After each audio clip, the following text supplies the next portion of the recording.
Hey everybody, welcome to the Patty G Show. I'm your host, Patty G. We are back for another phenomenal episode this week. This week we have Dustin, a side-preneur and business leader in the community based out of Houma, Louisiana. He is with GIS Engineering. He's running that. Ben has doing that for quite some time now, and his story just is second to none. Starting out and figuring out his path in life, playing some baseball, and then going out and being a PE. Absolutely phenomenal. And before we get to that, though, I want to give a wonderful shout out to the amazing folks that bring you this show each and every week. Falia Real Estate, Lakeman's Health Center, Horizon Financial Group, and Gage. Y'all, enjoy the show. I grew up a jock, right? So when I was 7, 8, 9, and 10, I was like the elite star. And then I was a early bloomer. So when you get to 11 or 12, the early bloomers usually max out, right? Okay. So I maxed out. I stopped growing. So I was advanced, threw harder, hit harder. I was stronger. And then the late bloomers start hitting puberty later and all that kind of stuff. And so they grow, they start throwing harder. And I just got kind of not passed up because I always stayed in the upper, but I had to start working real hard to make sure that they got from like 9 to 12, there was nothing. It was just throw me in for 4 pitches and we're going to strike out 3 people. Wow. You know? So, and it was fun. It was fun for me, but the whole competitive part of my career was more of grind it out, be the guy in the batting cage, you know, on the weekends, outwork everybody because I wasn't as gifted. You know, I wasn't the fastest guy. I wasn't the most flexible. Obviously wasn't tall. I'm 5'9.5" if I'm lucky. Depends on what boots you wear. Yeah. But then, you know, had an opportunity, really no active college offers all the way up through high school. And I was a decent high school player to what I think of decent or above average, you know, bat 400, 500, you know. I think that's pretty good. 4 or 5 home runs. But my intangibles of I wasn't fast. I was a catcher, you know, I wasn't real flexible. So blocking the ball was one nil knack always against me. You know, it wasn't like a powerful arm, but I can get it down there and throw people out.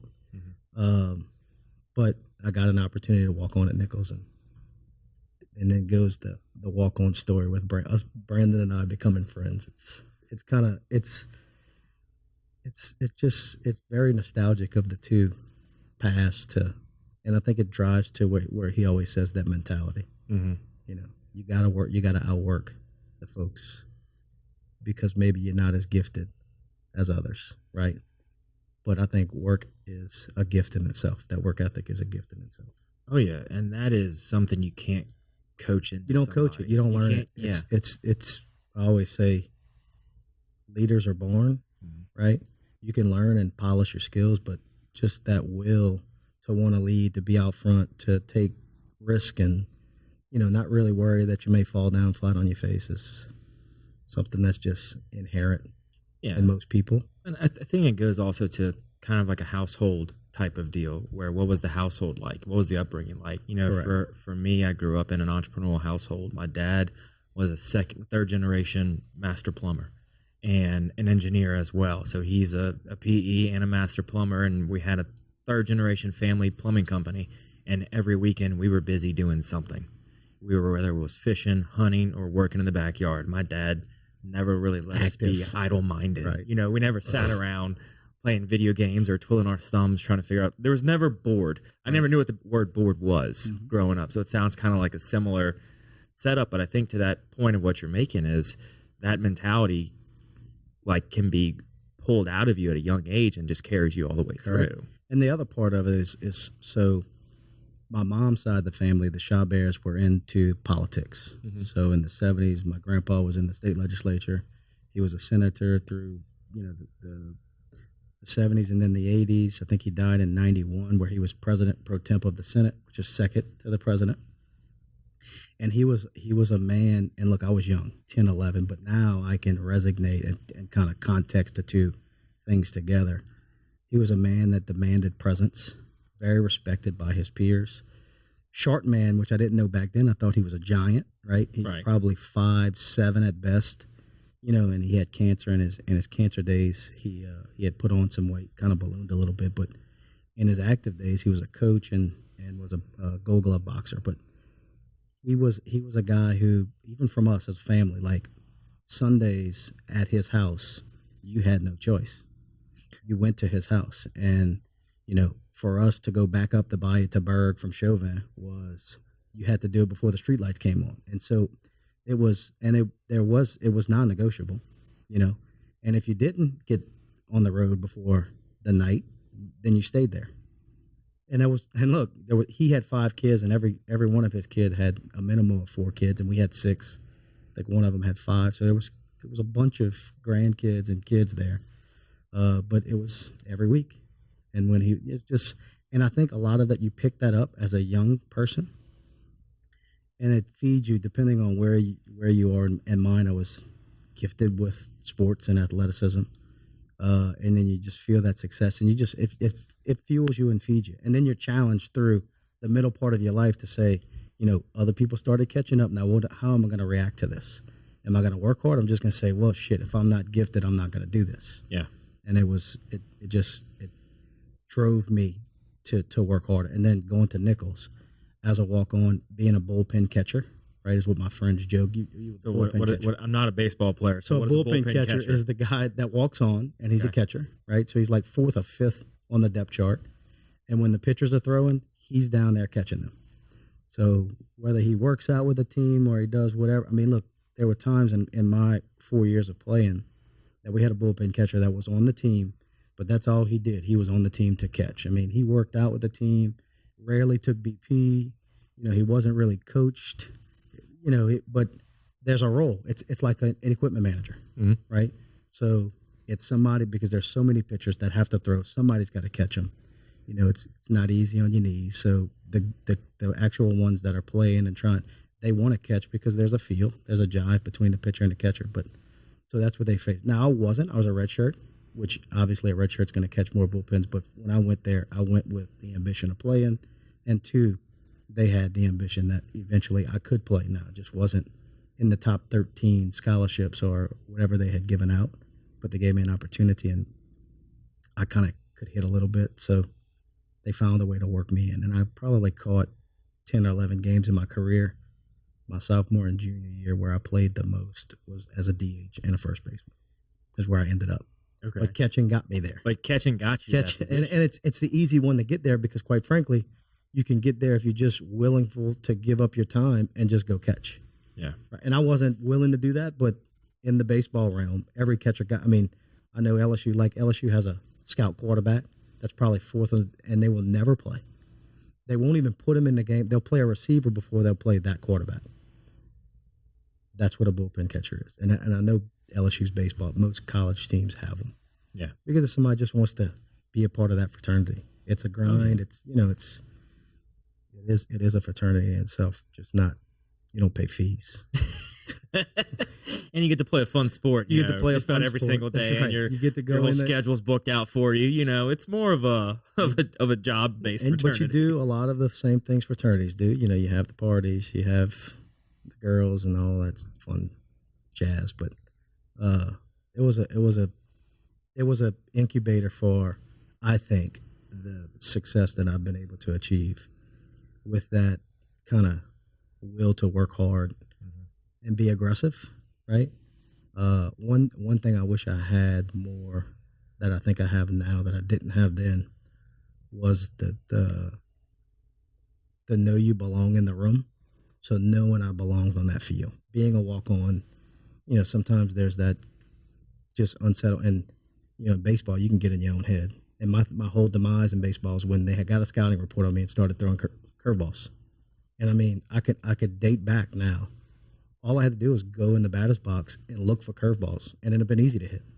But I still wanted a fastball because if they threw it, I was going to smoke. I was just going to crush it. Mm-hmm. But never really made that adjustment. And I won't blame the coaches, but I don't know that the coaches gave me as much attention as they may have given others.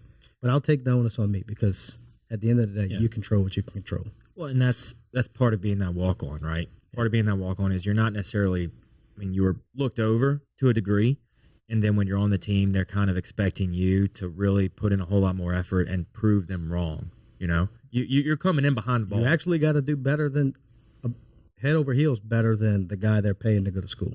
Right. Which is crazy. Which is unbelievable because, I mean, at the end of the day, especially in like the workforce, you know, I'm a big believer, and it's probably why I think the way I do. Tenure, I don't care about tenure. I also don't care about how much money you make. The most productive should and will make the most money for, you know, a given trade in the spectrum. Oh yeah. And we're a huge believer in that, and we have, you know, part of our pay at GIS, which we've kind of brought into the company, was an incentive structure at the end that the offsets can be made, because there's certain things you can't pay because you'll disrupt the program, right? Depending on where certain people work. But the flexibility we have to the high producers that are in a certain demographic throughout the spectrum, at the end of the year, you get to take care of them, because you know who's pulling the wagon and you know who's dragging the wagon. And you have some people that are in the upper tier, you know, making 150 plus, that you need them, but they may not be pulling the wagon.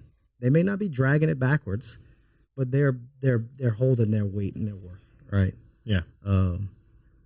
So it's putting all that jazz together to make what I always say, go to my sports days of a championship team. And right. I feel like at GIS we've been able to do that. And what's fun now is that you call it, nobody really cares to look for the recognition, but everybody likes a little recognition every now and then. You know, that reassurance that what you've done and what you've embarked on, man, it was worth it.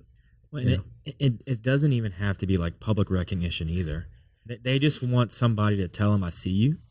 I see what you're doing. It's appreciated. Right. And they want to feel it. They don't want you to just send an email out weekly. Hey, here's our top 10 winners or whatever. Like, yeah, that's great. Nice pat. Right.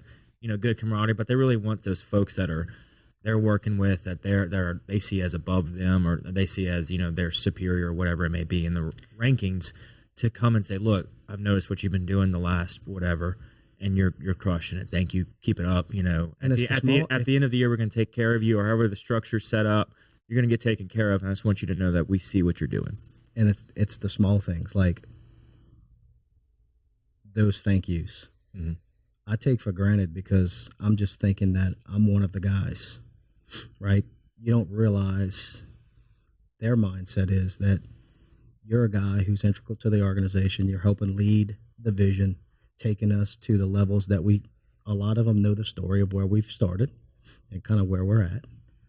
And they know the folks that have been around and instrumental in that. Those small thank yous go a long way. And I've realized that over specifically the last 5 to 6 years of being in the leadership role, is that when you don't do it, you see the turmoil that it causes by not having that reassurance given back. And that's things that you have to navigate. And then you go generational, and the people we're dealing with today, you know, as it's younger than us, I call myself kind of a tweener, right? A tweener. You know, you have these Gen Zs, and then these Gens that they'll think they don't even have a name for them, and then the baby boomers are our parents, and then we're kind of in the middle, right? So we still have that will, that drive. Their drive is a little different, and I think their reassurance is a little more needy, that they need that reassurance from their leaders. And quite frankly, it's fulfilling to give it to them. Once you know that you're in that role and that it's a part of the gig, it's part of the job, that you have to deliver that to them. Yeah, I mean, to get the most out of them. Exactly. To get the most out of them and being that leader, and you're able to see the team you've built, you know, to see them finish the championship, you're just as excited as they are for the wins that they've got. Because you're like, well, we were all a part of this team. You know, I was able to help get them in their strengths in the right area, doing the right work, being involved with the right person, and then all together makes these projects super successful. I mean, it's so rewarding as a leader and as a manager, the technical term, I guess, to see those people come out and say, you know, thanks for showing your appreciation. We want to help you bring that next goal forward, you know? There's no doubt. And I think there's the most fulfilling, I guess, feedback you can get as a leader is when you did give that small thank you, and you don't hear it from that individual, but you hear it from the side, from a peer or a colleague that comes up to you to tell you, you know, that thank you gave to Adam or Joe or John, that really made their day, and it went a long way. And then that just tells you how important it is when you just, those small acts of kindness go, a long way. Imagine taxiing on a plane looking toward the end of the runway. It seems so far away, it's even hard to see it. And that's what the concept of retirement probably felt like when you were in your 20s, 30s, and 40s, way far in the distance, not visible or even a concern. But as you turn 50, something happens. Retirement suddenly seems like something real, something not too far away.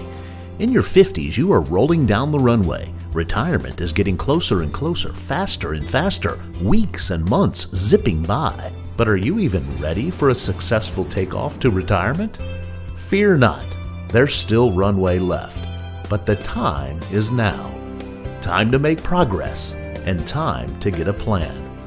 The Runway Decade will help you get organized, get energized, and give you the direction you need to take off to your desired retirement. The Runway Decade, building a pre-retirement flight plan in your 50s.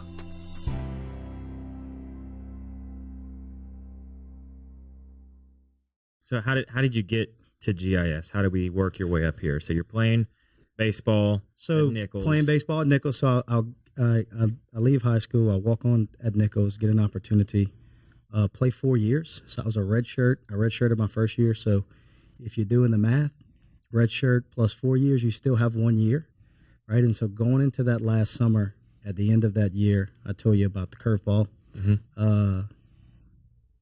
I did not do well that year. And then going into my year meetings with the coach, he basically told me, Dustin, you'll have a spot on this team next year if you want to come back. But you're probably better off, starting your career. You're going to be successful. And this is one thing I'm thankful for is that conversation that he had with me. I know you're going to be successful. I think he saw my work ethic on the field. He knew my limitations and some of my athletic ability. While I was athletic, the speed wasn't top notch. The arm wasn't super strong, but I had some of those grit and intangibles that made it somewhat effective, at least to be in the arena. But he was honest with me that day, and he said, look, you don't have to make your decision now. Just let me know what you want to do, and we'll plan accordingly. So if you want to come back, you come back, you're going to have a spot, right? You've earned it. You've played through. You've earned your stripes. We're not going to not have you back. But give this some thought. And so that whole summer, I got on a summer team, kept playing. The whole time I'm thinking, man, I can't give this up. I've been doing this now at that time was 15, 16 straight years. Big part of your life. Yeah, it's everything, and it was baseball to the point the last 5 or 6 years, you kind of playing it kind of year round. It was kind of my specialty sport.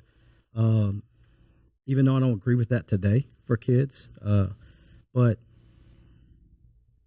I kept playing, and I was like, I'm going to play the summer, and if I feel like I'm making progress and I'm going to improve and be in a condition or a situation where I can go and compete, because I wasn't scared to compete, then I would continue on. At the same time, I'm working to get enrolled at LSU, which wasn't necessarily easy. I wasn't like the honor roll student that they're like, yes, please come over here. We want you to be here. We had to use every, I think, green card we could to get me in, and I actually got in on the last day with a probationary period. So one semester that I had to have a certain minimum GPA, and then I could be in full time, right? So we get down to the end. We're in the beginning of August, and I make the decision that I'm not going to go back. And I don't exactly remember. It wasn't like an earth-shattering day. I do remember, working hard the whole summer in preparation that I would possibly go back. And I think I was kind of feeding the aroma around me, the crowd around me, my teammates, the coaches, my friends, my roommates, exactly what they thought I should do, right? To be in a situation of you kind of want to be wanted back and not just go drive myself into something that I'm going to just be fighting, against the current. Yeah, you're not going to have the whole team do a standing correct. ovation when you walk in the room or you don't walk in the room. That's right. And I knew when I went to Nichols, I wanted to be a chiropractor.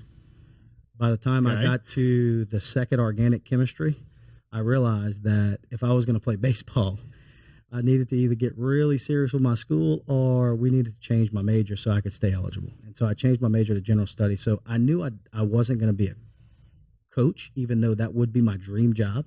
You know, I'm coaching my kids now, and it's fun as all get out. But the money's just not there to provide a lifestyle, one, that my parents had afforded us to come up in. And then my life vision is to provide for myself and my kids, you know, equally, and improve on the foundation that they laid for us. And so I decided at that point, Dad had an engineering firm. We had kind of grown up in that government workspace for a long time. I had family ties with my uncles and my grandpa in the legislature, so we knew the process of this infrastructure work, and we knew that it was a growing need and continuing to grow. So I figured it would be a good career to kind of work in the family business. My brother was already at LSU and was fixing to graduate. This was in 2003 in engineering. And so when I made the decision to go to LSU, this was the fall of 2003. In October, my dad sells his company to the Shaw Group. So we're 2 months into my first semester engineering. Ben's graduating, going to grad school, and my dad sells his company to the Shaw Group. And I'm thinking to myself, you know, at that time I'm young and you don't really have these kind of conversations with your parents, but I'm like, right, man, you're selling our future. Like, we're all going to come back, work together, dad, 2 brothers, potentially other brothers or family members, and build something special. I mean, one, you've laid the foundation. We can kind of continue to do it, and there it goes, right? But I didn't stay stuck in that a whole. I mean, I was in my first year of engineering school, which wasn't that easy, but also I was at LSU. So now I went from Nichols, small town school, to now the big school, Saturday nights, people, parties, you know. The whole work wasn't as serious to me at this point. So actually went on to work, because at the time I'm coming out, and this is probably, I probably shouldn't say this. You know, you're in college sports and you're playing and you enjoy competition, right? And you don't have any money. So some of the ways to kind of make a little bit of money is to gamble on sports games and these kind of things, right? And so I got into maybe a little strain in my younger days, and my parents probably never knew about this. So I decided do they know now, or is this? Yeah, for me to keep doing this, I got to go have a little bit of expendable cash to do this. So right. I had to go find a job, and where did I land? Ben was in a fraternity, and he had a fraternity brother in the Levies that had opened Pluckers, and we were all kind of socializing at events together. And I asked Stevie for a job, and he brought me in as a dishwasher and a delivery driver. Okay. In 2003, somewhere fall of 2003, and so I spent 2 years at Pluckers, and did the dishes, did the delivery driving, and it worked your way through the organization. It was a brand new store at the time, and so kind of that's my first cut at the food and hospitality, which, as you know, we'll talk further down the food chain as to how some of these things kind of roll itself backwards. Yeah. So into my engineering schooling, spent 4 years there, kind of had a girlfriend, so I really wasn't in a hurry to go. I kind of timed our graduations together. Got a job halfway through that as an intern with the Shaw Group, which was the company who had purchased my dad's company. And in 2007, when I graduated, went full-time with Shaw. And, you know, looking back, it was, you know, we talk about the dad selling the company, you know, it was a blessing, right? You get this opportunity to work in a Fortune 500 company right here in your backyard. Huge company. And at the time, 2005 is Katrina. You know, they just exploded beyond all get out, you know, after Katrina, led by a great leadership team who's still, you know, strong in the Baton Rouge community in this area and doing great things.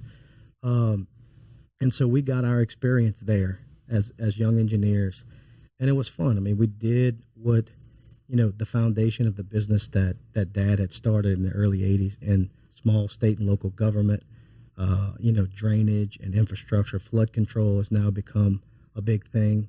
Before coastal was coastal, you know, Dad was doing work where we call it where you get your feet wet, right?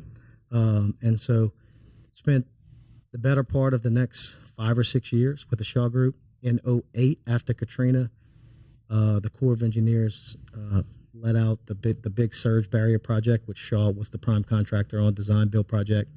And so I kind of exited the Houma office, which was Dad's kind of base business, and went work in our federal group on that project as a project engineer, but inside the quality organization, which was in control of all the processes and procedures during the design phase, and then ultimately all that rolled into construction, which is where I kind of cut my teeth. That project was $1.3 billion. So a small one, a small contract, just a little bitty job. So $1.3 billion over the course of 4 years, right? So if you can imagine the pace of which this project was facilitated, pretty slow. And as a young guy, not knowing what's slow or fast, you think it's normal. This was normal, yeah, right? And at the time, you don't know it; you're in it, right? So the war's going on, and you're learning as much as you can. Once the project kind of got to its completion, they start demobbing people from the job. And I was on the professional side, so it wasn't like I was the last guy standing on the job, but you start weeding off the things that you don't need as things wind down. And then at the same time, I was trying to control my own destiny as to, was I going to go back to Baton Rouge or was I going to go to Houma? I always knew Houma was where the heart was. I knew that that's where our family was. And I also knew that that was our foundation. That's our base. That's where a lot of our local clients were that, one, knew me. And if you're going to carry on a legacy of your family, it's good to kind of sow your oats. So that's what this 4 years was, kind of get out of Dad's shadow and earn my own stripes and my own experience. But then to come back and really get a chance to work with him, work with the people who have been around the company for when I was a little toddler, running around with the petty cash in the office, and then implement what you learned in school and the things that you learned through that work life. Thank you to our wonderful sponsor, Lake Men's Health Center with Our Lady of the Lake Physicians Group. Guys, I know it's tough to get out and go to the doctor. I know it's challenging to find time in our busy days, but I promise you, signing up to be a part of this group with Dr. Curtis Chastain and Dr. Tyler Boudreau, you won't regret it for several reasons, but most of those being the fact of the time it saves, where you're able to get in on the same day, get that appointment done, and spend that time you need to talk with them about what your health goals and concerns are, as well as ensuring that the financial investments you have, you will be able to live out and see those come to fruition. So if you're an investing guy, you know all about and planning for the future and investing in the future. There's no other more important thing to invest in than your health. Make sure you go check them out, Our Lady of the Lake Physicians Group Men's Health Center, and tell them Patty G sent you. And when I got there, we were doing the same projects.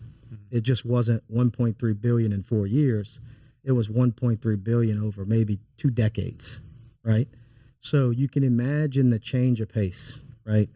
I got to managing 2 of the largest projects that the local levee district had ever let out, right? And we call it the HNC, the Bubba Dove Floodgate, and Bayou Grand Caillou Floodgate, which is part of the Marganza to the Gulf flood control system.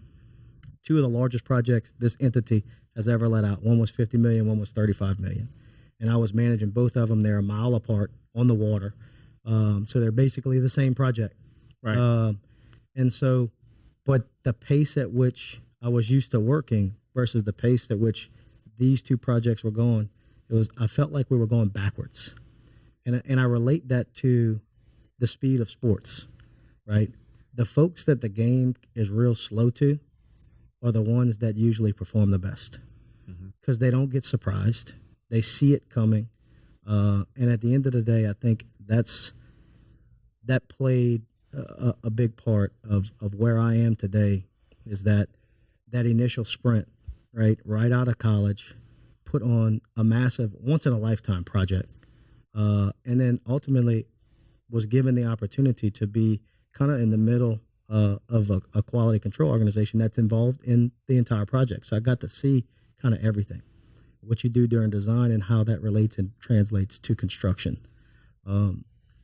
So I give a lot of cred to those Shaw days, which initially didn't sound to be so bright, turned out to be a blessing in disguise. Fast forward, 2 years, CB&I now buys out Shaw, management changes.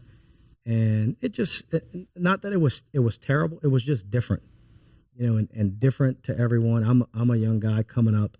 and I'm continuing to grow, and I'm really not satisfied, not greedy, but just always hungry for a little bit more. And at the time, I'm working my way up in the organization, and it's just different. And so, I had some heart-to-heart conversations with my dad and said, I don't know about you. I know you have a great job and you're kind of on the latter part of your career, but I just don't know if working in a big company like this is for me, especially, middle of the organization. I feel like I'm more disruptive than I am compliant, right? In a lot of cases, and it's just because I'm hungry, right? And I want to do more. We're doing great things. But I feel like I'm kind of, there's either, somebody that's holding a hand down that's keeping me down and not letting you grow and flourish.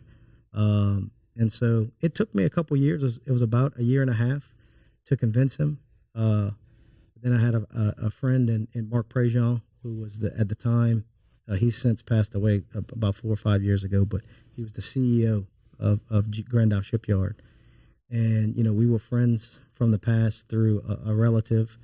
And I had gone up to him at a tailgate at a Saints game and said, man, are you ready to go in the engineering business? Because I'm ready to get out of this company that I'm working for. And so Dad and I had a few offers to either join up or, we were going to make a decision where we're going to work for somebody else and partner, or go back into business for ourselves. And at the time, we had entertained a few opportunities. But this opportunity with Mark was really the best of both worlds, just the way we structured the partnership. And then two, for Dad, was in a good, comfortable income. You're going into a bigger company, easily translates that, they can fund that versus him rolling back to, making a small amount of money and kind of building its way back. So he had 6 kids and he still had a lot of liabilities on his plate. So he had to make sure he took care of himself, right, which was the right decision to make. And quite frankly, I tell the story all the time.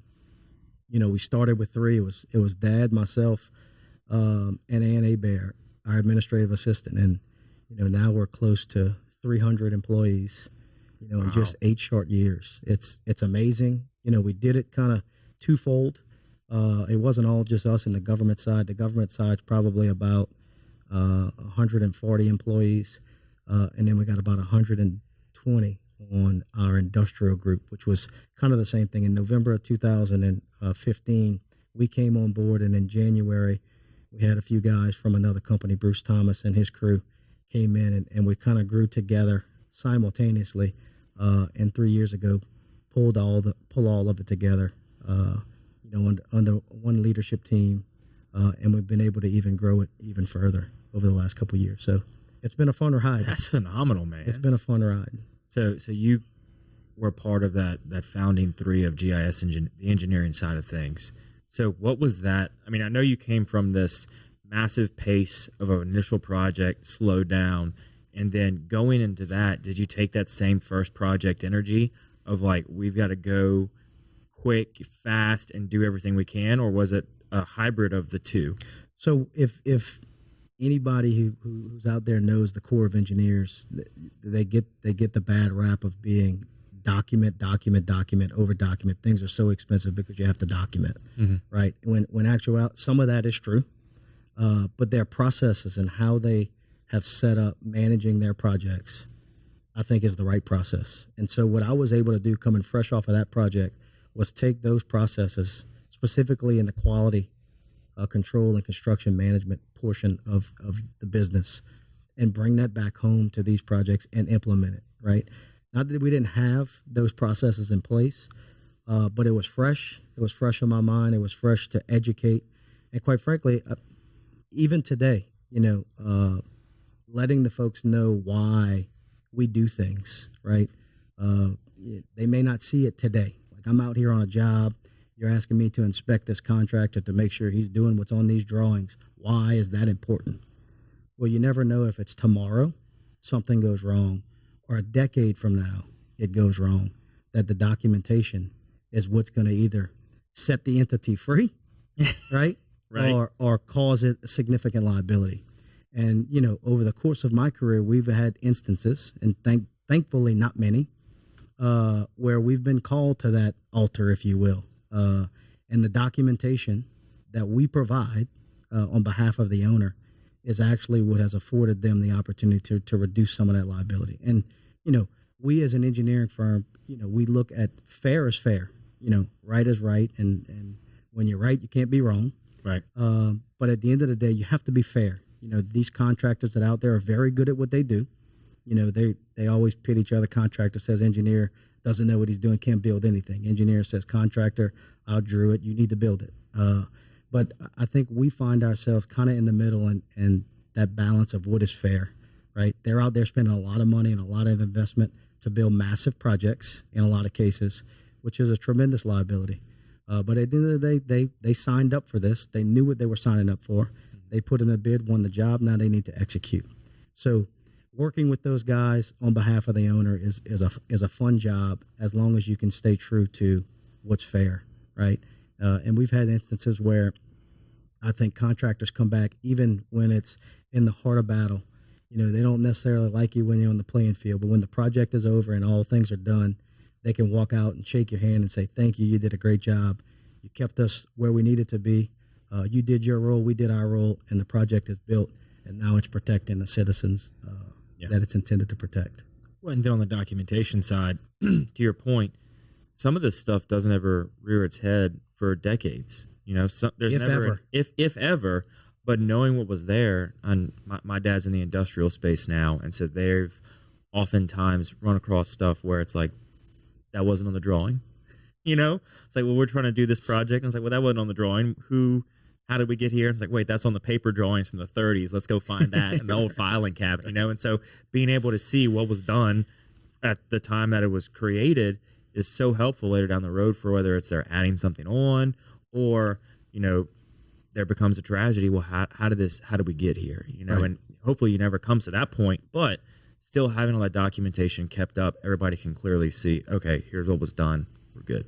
No, it's critical. And we tell our team now, these days that it's not always on the contractor. We have to be able to stand behind the work that we produce when we are designing and then overseeing the construction of that design. It can't just be, the pride of, well, I designed this, it's right. I mean, if we made a mistake, we made a mistake. And you got to be open to how do we solve this problem, not who's right or who's wrong, right? And at the end of the day, again, I think that goes a long way, both from the client side and the contractor side when you're in the engineer. And I always say the North Star is fair, right? Mm-hmm. Right is right. And when you're right, you can't be wrong. And at the end of the day, sometimes both sides are right. Right. And you just got to go into it with a mitigating the risk mentality. You certainly don't want the public entity spending more money than it needs to. But even as a construction, manager or an engineer representing an owner, I don't want the contractor spending more money than it needs to either, right? And at the end of the day, I think that's what has kind of differentiated our teams. And then how you pass that down, right? That's one thing for me to have that. How do I get that to said 10-man team who is, some of them are in their 60s, almost 70s to 40s to 30s, and then the guys coming right out of school who are raw. How you get them to understand that whole picture? Because the guys that are boots on the ground or the first line of defense for the owner, they're watching it as it gets put in. Welcome to the brand new Falia mobile app. We took all the same tech that's helped hundreds of people sell their homes themselves and packed it into an easy-to-use app for your phone. When you download the Falia mobile app on either the Apple or Android App Store, you'll immediately be able to see the power of this game-changing tool. From the seller's dashboard, you can navigate to all the information that you need. We intentionally separated everything into key groups, such as tasks to be completed, buyer leads for your listing, and contact information for everyone involved through closing.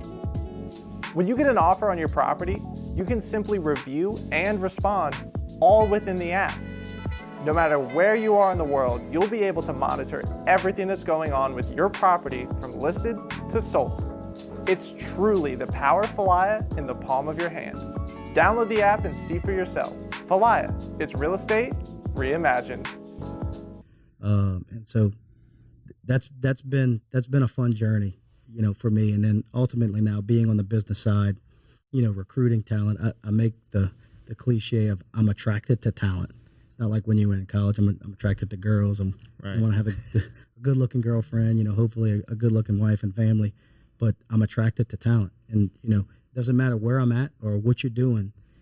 Talent is around us everywhere 100%. We're at, right? And the differentiation of talent, like what this person can contribute in this person, and kind of putting those talents together to make the machine, the differentiating machine that we're trying to make it, has been really fun over the last couple of years. We've brought on, some of them family members of mine and my brother, to come and kind of continue to grow this thing. The ex-chairman of CPRA, Chip Klein, now works for us. And so we're doing a lot of things and trying to stay true to our roots. But as you grow, that foundation gets challenged, right? The culture of what we've produced when we were just a 20-man firm on both sides of the business, one in industrial and two in the government sector, gets challenged because you got a whole bunch more of opinions. A lot of times when you're bringing in talented folks, they come in with experience and they have their way of doing things.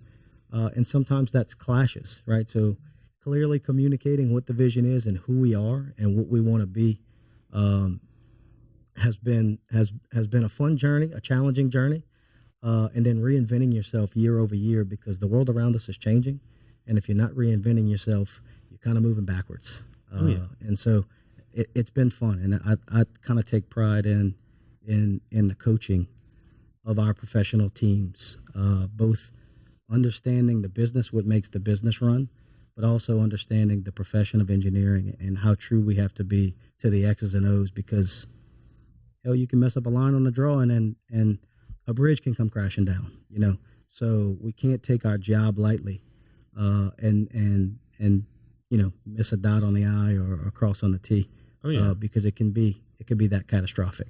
And that is something I've had a greater appreciation for since my wife has been in that field as a PE, is just what you're talking about, where it's like single project is like triple reviewed by 3 different people. And at first when she was doing it, she goes, "Oh, I'm just reviewing this section." And somebody's going to come and review the other section. And I'm like, that's so many people touching that drawing. Why? But then you look at it from a bigger perspective. Oh, to your point, if a line's in the wrong spot and they go to build that, they're going to build it for what's drawn to the best that they can. And ultimately, at the end of the day, they're going to say, well, that's how you drew it. And if this bridge falls, if this road crumbles in Louisiana, if the road crumbles because you didn't plan for the foundation properly, you were supposed to see that. And that line's in the wrong spot and they change you for a bunch of money. Yeah.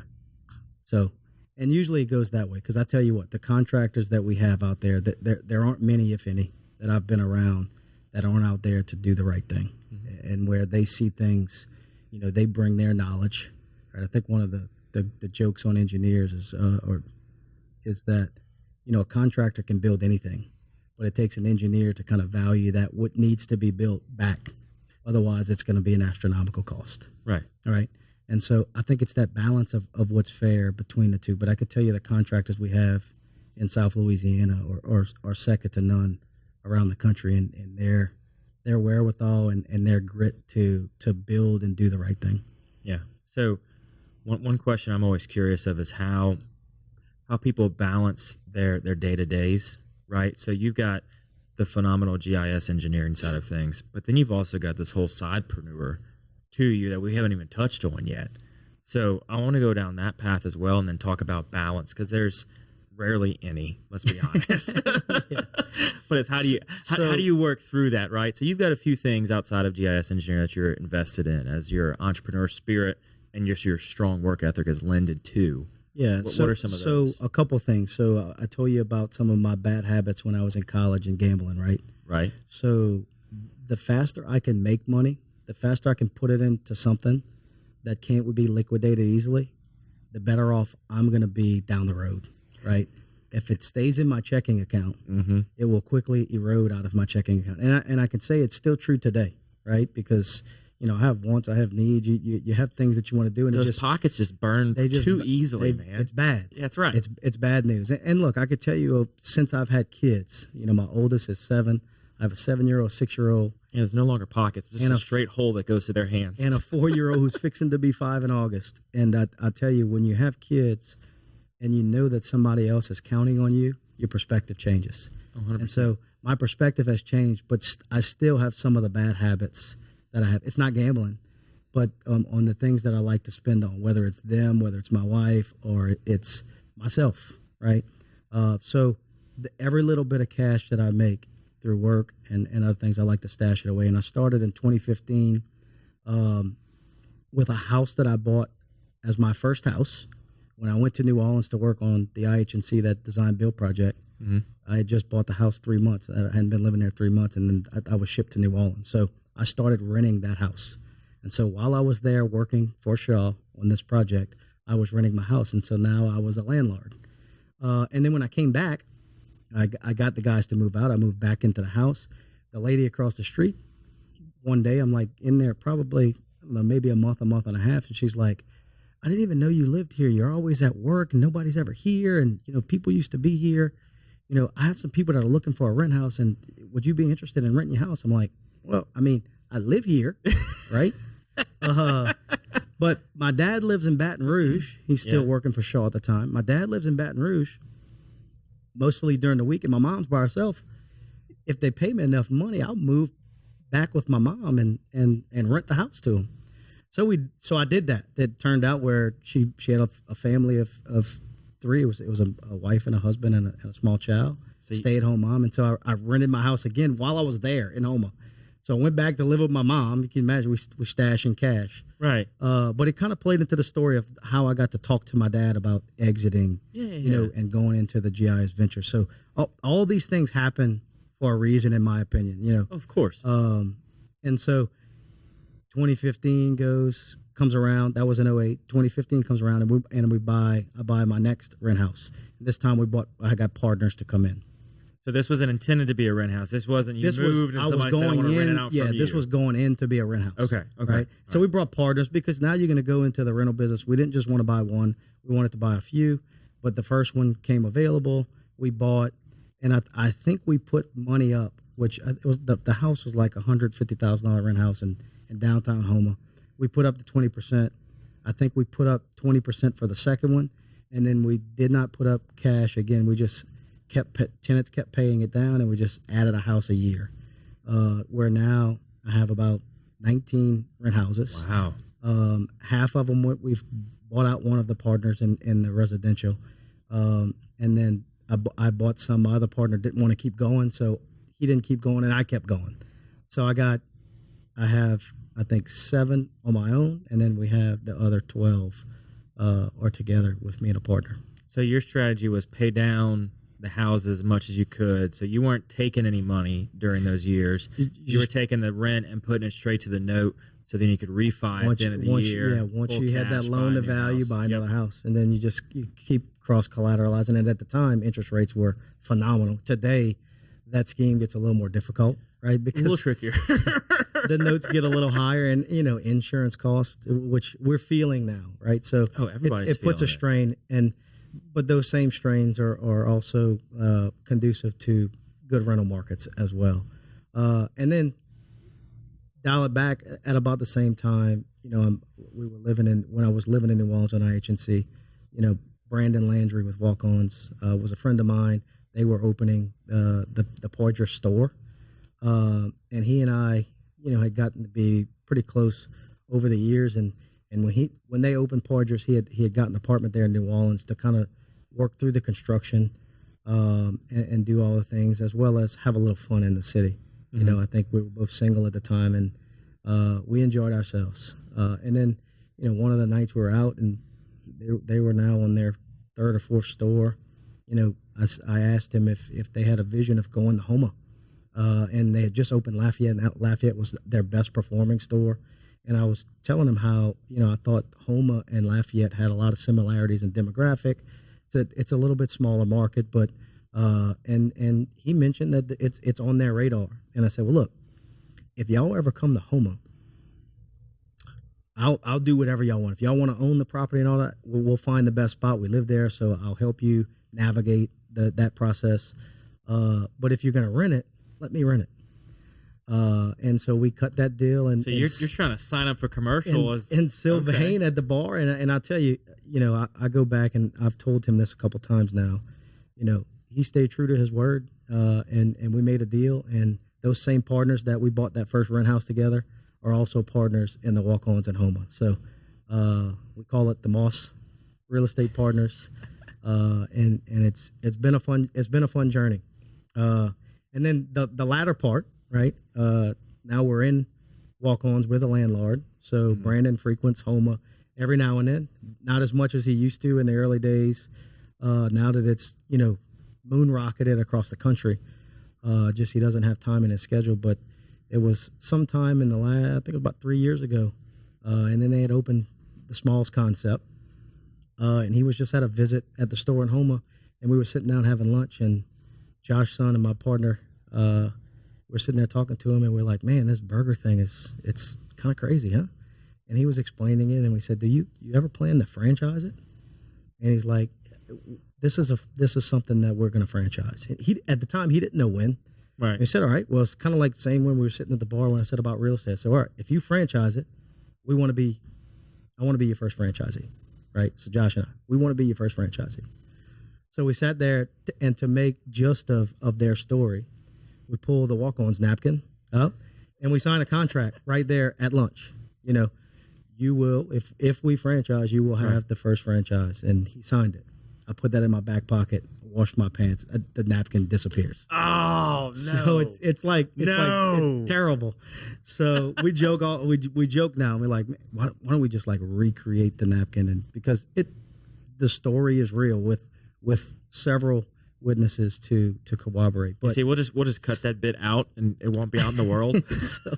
so it's but part of it is fun that it was washed away, and because we weren't thinking of it to be that serious or whatever it was. And fast forward where we are today, not only were we the first franchisee, we opened in Thibodaux, Louisiana. We were the first franchisee with 2 stores when we opened in Lafayette. And today, we're embarking closer to have 4 stores under our belt. It's been a fun journey. The guy we started with as our operating partner kind of lived out his 3-year tenure, which is what we kind of set out at the beginning. In Craig Gilbo from Lafayette, the journey was we were going to open Thibodaux. He was going to move back to Lafayette, open that Lafayette store. We've been blessed with our new operating partner who has really gave us and our team, some youthful energy into the process. Craig has since retired, where he's in a good spot. It's a good relationship. We're ultra loyal to the foundation that he helped build because, quite frankly, I have a day job, right? We all have a day job. The investors in our franchisee, which is Moss Eats, by the way. So the Moss Group. Yeah, it's not Real Estate Partners. It's Moss Eats. I love that. And it's made up of me and Josh, are the majority owners, and then we have 3 other partners, and my brother Ben, Matt Ory, attorney in Thibodaux, and Kyle Stakes from Lafayette. So it's been fun, and like I said, we're 4 under our belt with our 5th one in development, but we would not be able to do it because of the time that is needed in my job at GIS if we didn't have Cody Vircher, who's kind of our president of operations. He runs everything. I'm just there as a sounding board at night when he calls or if he has issues. Kind of an angel investor. I don't look at myself as an angel investor because I don't have that kind of money, but as a passive investor to the program, and really he's driving our team members to the standard. It's a young franchise, so you can imagine we're evolving. We've gone through the initial management group, and now with Maria and the team that Brandon and them have assembled is really it's state of the art, and really looking forward to what the future holds. And I don't know, we have one little pod that we signed up for. So is that what we build out and that's it, or do we keep going? And time will tell, right? Time will tell. This episode is proudly presented by Gage. Gage is a local company here in Baton Rouge, Louisiana. For over 40 years, Gage has provided businesses with the very best telecommunications, IT, and standby power services available. Gage has a variety of services, including Gage Cloud Voice. It is the last phone system your business will ever need. You need to give your business the ability to be accessible anytime, anywhere, and with Gage's cloud-based phone system, you'll be able to accomplish just that. Not only do they have Gage Cloud Voice, they have fully managed IT services that are proactive network monitoring, 24/7, 365, help desk, business continuity. They are there for you. What you're also going to need is some cybersecurity. Gage is there to safeguard your business from potential cyber threats, even when you aren't aware they exist. Gage also is power and leaders in standby generators. They are the #1 Cummins dealer on the Gulf Coast and provide generators to homes and businesses of any size so you can keep life going. Gage, better connected, a proud sponsor of the Patty G Show.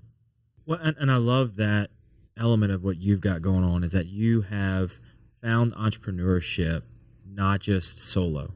You know, you've got partners, you've got managers, you've got team members that you've built because you still have that day job. Oftentimes when people think of an entrepreneur, they think of a guy that goes or a person that goes and they're 100% owner. They call all the shots and that's their business. They do everything within that entity. But what you're out here proving is that you can have this different definition of what an entrepreneur really is, because it's what you are. I mean, you've got investments across the board from residential to commercial as landlords to now operators. You're now an operations side of a restaurant and you're an engineer, right? So that to me is so cool to see that be grown and to become successful when it all comes down to the sports, lingo.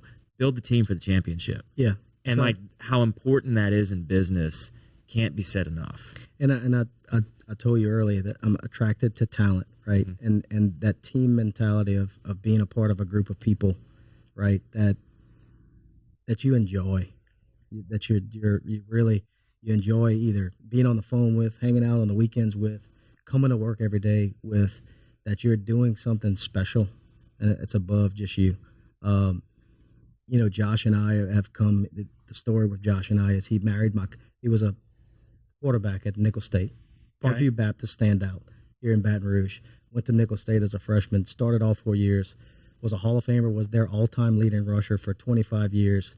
When he was there, and I think his record just got beat like 2 years ago by one of the running backs. They ran the option as the quarterback.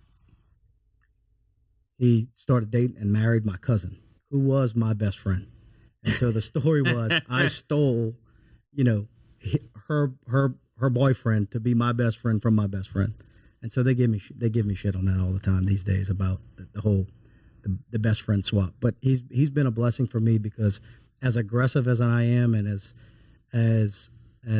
risk taking as I am, he's kind of the opposite. So he's the balance in our partnerships of always keeping me at bay or making me think about the decisions that we're making because he's more conservative. Now I'll tell you, we've kind of met in the middle where he was ultra conservative and he's a little more aggressive than he used to be. And I'm probably a little more conservative than I used to be because of, so we make each other work. Yeah. It's a good partnership. And you have to have some form of balance. If you have two people that are in a partnership that are just so hyper aggressive, you're either going to have a really phenomenal business or you're going to crash and burn after a decade. Like there's just no in between. There's no like plateau because you're going to go all the way up until the end, or you're just going to keep climbing and never stop. You gotta have somebody that is able to turn the tides on some of your self momentum, right? Because we're all human beings and we're wired a certain way, and if any of us out there don't have that, and I think it's the old adage of surround yourself with the right people, right? What is the right people, right? Some of it is the people who can balance you and check you. Some of the people who can elevate you and grow you, and you don't want to have too many that are going to drag you back or drag you down or veer you off on the wrong path. And so picking the right people that you surround yourself with has always been something that I hold, near and dear. And as you go down your career, that those people change. You never lose your root and your base of your friends and your family that you went to high school with, that you spent a lot of time in college with. But a lot of times when you go down a path, we start families of our own. your priorities change, your circle changes, your circle of influence changes, and you just don't spend as much time. But that doesn't mean that you're not going to cross paths 20 years from now, which we do every day today.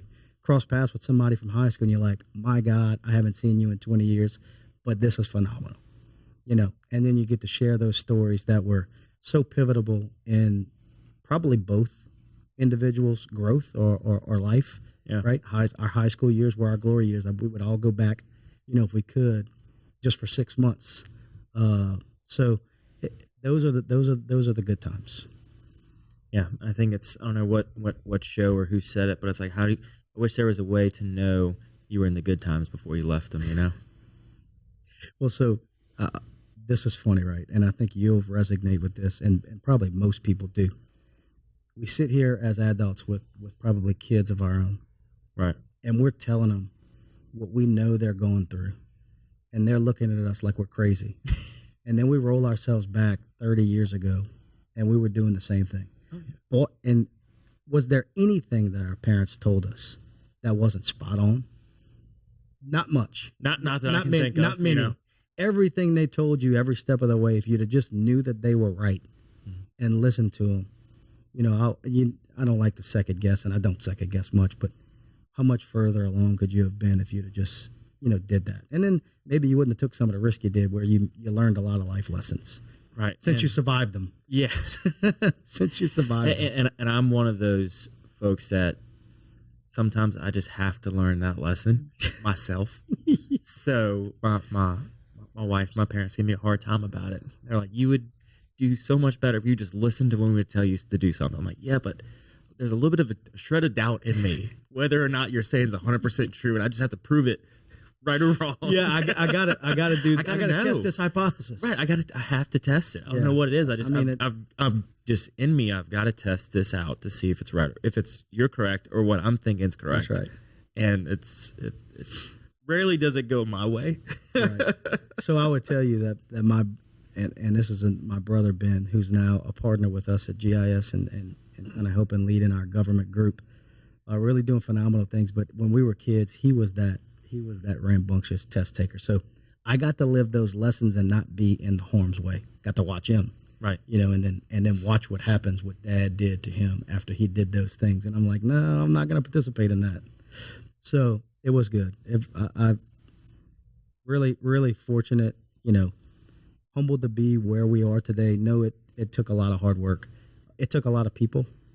Learn from a lot of folks. I always credit really 3 people outside of my mom and dad, because you learn so much from your parents. Right. And the things that I do today and the things that I say today, some of my mannerisms are just the epitome of my dad. You feel it sometimes, the good ones and the bad ones. But then, my days that I spent with Brandon and watching them grow their business, I'm always looking and watching just around. But Brandon Landry, Mark Prejean Sr., who was our initial partner, and then one of our owners now in Dino Schwartz, just being around these guys and the way they think, the way they approach business. And I could tell you the spectrum of the 3 are it's a wide array, right? They're all in different things. But there's a lot of commonalities to the way they think, right? And the things that you have to do day over day, the things you have to focus on. And at the end of the day, a lot of it has to do with just being a leader, right? And taking some risk, but being calculated in those risks that you do take, and be willing to take them. When the moment happens, be willing to take them. Yeah, that's you have to be able to get off the fence at one point or another. At some point, you got to step up the bat. And you have people that always say, "Man, that's just those are the lucky guys," And then it's when how they say it, preparation meets opportunity, right? So when you prepared in that because the opportunities are crossing us every day. I mean, right. We're gonna roll out of here, and there may be 2 or 3 opportunities just pop out the street from a red light, right? But when you prepared and those opportunities and you got to sometimes have the means, but really just stick your neck out there to do it. That's where some of the best stories and best successes come from. And the folks that oftentimes get confused about luck when they say, "Oh, you were just lucky." You were just lucky to be in that position, to be able to be afforded whatever opportunity you had. And it's like, well, no, you got to look at the last however long it was leading up to that time, that moment in time. That moment. The work I put in, the massive project you ran that built that grit and determination on a professional level, to then seeing what a lull can look like, a smaller project look like, to then being in a position where you're working in this environment, you meet this person, y'all are having dinner, and you have the stones, quite frankly, to make that pitch, to make that, hey, you come here, I want to do it. That is not a lucky coincidence, because if you didn't say anything, nothing would have happened. Yep. You had prepared by doing X, Y, and Z to get to that moment, to know to ask that question, to know to put yourself out there. Because Brandon could have said, who are you? Right. Who are you, Dustin? Right. Like, what are you talking about? Right. Guy lives in Houma, Louisiana. I'm going to come put a restaurant. No. But for him, he's recognizing, okay, yeah, you've got what I think it takes to make that establishment successful in that particular location. Let's do this. Yep. And it's not luck. It's Brandon seeing what makes a good team. Everybody knows he can build a phenomenal team, and it's not luck. I roll it back to those 2 years in college where I worked in Pluckers. He was well aware that happened. Yeah, right? And I don't know if that played into his decision to say yes or not, but I know it probably played into my preparedness to say, yeah, we could do a slider business drive-through. We did Pluckers. It's not rocket science. It's one product. We just got to do it really, really well, right? Right. And at the end of the day, we're going to be a franchisee, so they're going to tell us how to do it. Now, needless to say, we didn't know what being the first franchisee meant. Now we know a little bit about that. But I tell you, it's phenomenal. And we knew going in. I knew, and I got to kind of remind my partners, we knew going in, and we talk about it all the time. These early days and being that on the front end, there's going to be some bumps and bruises, but it's going to make it so much worth it down the road to be in that grind. These are the stories we're going to tell. Remember when, we did this and now we don't do it this way anymore. We did this. So, and a lot of that has been ironed out over these first couple of years, and it's a well-oiled machine these days. It's going to be a phenomenal concept that I can't wait to see flushed out across whatever space they want to go in. Yep. So, Dustin, as we start to wind down, got 4 questions we ask every guest. What is something you did as a kid you wish you could still do today? What is something I did as a kid that I wish I could do today?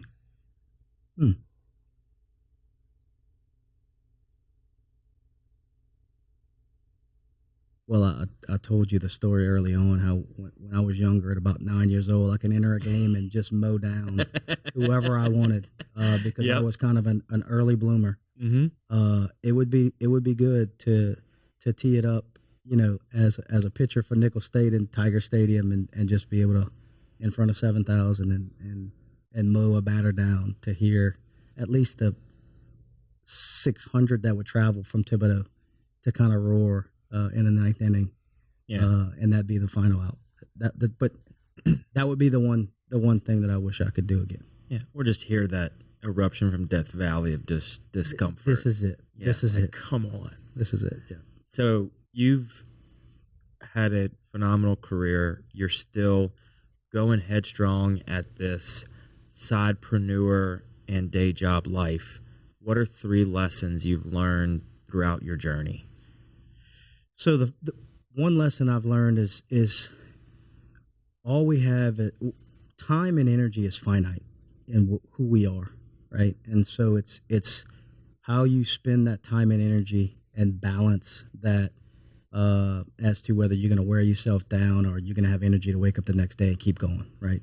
And certain things drive you and replenishes that energy. And I would say that as I go down my career and I take on these things, I have to be calculated into my time allocation to certain things. There's no doubt that my primary role as a leader at GIS is my primary role in Dustin's, LLC for his family, right? And, my wife and my kids.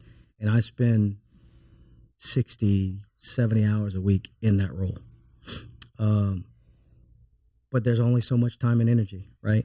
So picking the right teammates and picking the right leaders as we get into these side entrepreneur things. I mean, I'm partners in GIS with or work for folks that are investors. They invest in a lot of things, so they get it, they understand it. But at the end of the day, you got to have the focus on what we call the mothership, right? And so my mothership for me and my family is GIS, right? And these other things, while very, very important to what, my future portfolio and all, it's the contribution is through our leader in Cody, right? And, my relationship in business and what I've learned through, my early days of growing up through engineering and construction, to developing these stores, to reducing its cost, to potentially somehow bringing this GIS and smalls development. There could be a partnership there through one, engineering, right? Costs are going through the roof across all industries today, specifically in Louisiana, because the construction industry is booming. You got LNG plants, and you got the industrial corridor. It's just everybody is employed, and things are very, very active around here. So what happens when that happens is costs rise. And so how can we become more efficient? And I believe that some of our legacy construction, fabrication, and manufacturing capabilities in our family of companies at GIS, possibly there's an opportunity there where we can be a contributor to the Smalls venture, where both minds meet together. And you look, I'm trying to project forward. You look, that might be why we got put here, was to be that incubator of how do we bring the cost of these developments down, and the fabrication of the can, as we call it. And so we're trying to figure that out, now as we speak. But I'm kind of forgetting the question. One more lesson. Well, yeah. So, and then a final lesson is, be genuine to people, right? Understanding that, for me, faith, family, friends, that's always been a root that we grew up in my household. That stays true to me today. My wife kind of drives me stir crazy of how I like to be around people all the time. She wants to go on some solo dates, and I'm like, can we invite Josh and Christian? Can Ben and Jennifer come on? Just want to have people around because it's fun. It's part of who we are. But to keep that important, and I try to translate that into our work to, family and friends in the GIS family. We have almost 300 employees in engineering, but we're a part of a bigger family of companies that is almost 3,000 employees.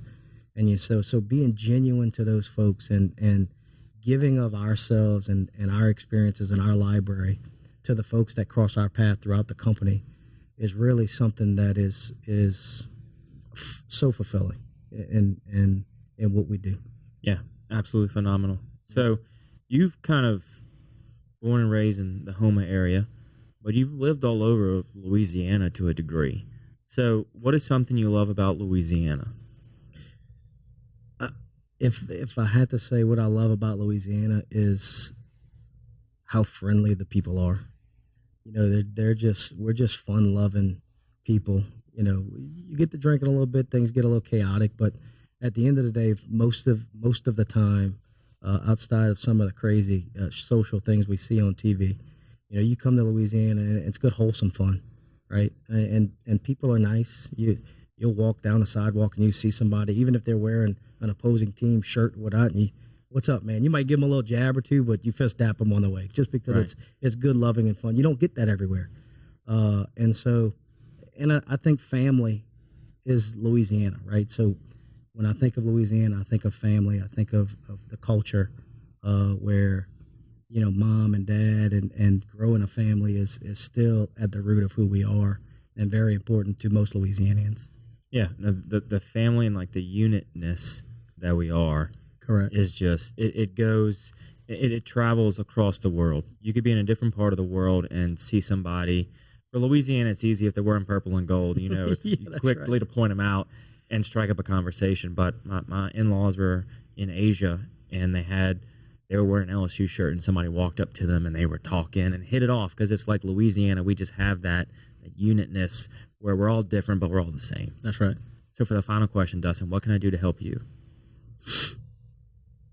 I don't know, Patty. I would say I'd like to get to know you a little more. I've only gotten to know you here just recently. Yeah. Right. I've watched the podcast because I'm on LinkedIn a little bit, and I think Brandon was on here. I don't know, sometime in the last couple months, and I watched that one, and then started following you, and then I think I watched a couple of them here recently. So we had Matt on a little while ago. Yeah. So my thing would be is I would say what you can do for me is keep doing you, because what you're doing right here I think is great. I think as a leader and as a community of leaders, seeing and hearing these stories of individuals and their testimonial and the things that make them tick and the things that made them where they are, you kind of realize some of the similarities, but you pick up some of the differences. That might be that preparation that you need at a crossroad some 5-6 years from now that we don't even know. Yeah. Right. And so as a leader, you're always learning. And so for me, I would say, keep growing this thing, bringing people on and diversify the folks that you bring on here, because I don't think you can ever have enough, not gospel, but message out there for others to take in and for them to use in their own sphere, wherever they're at in life, or business or family. It's all cross-pollinated. Oh, yeah, so, and it's going to hit different people at different levels depending on where they're at in their life. And that is, after doing this for as long as we've done, seeing all the people here in Louisiana is so inspiring that these businesses exist and are still in existence. And just, you hear all these stories, and I knew it was there, I knew it was true, but it's one of those I had to prove it out type of models. And so being able to actually prove it out is really fun for me.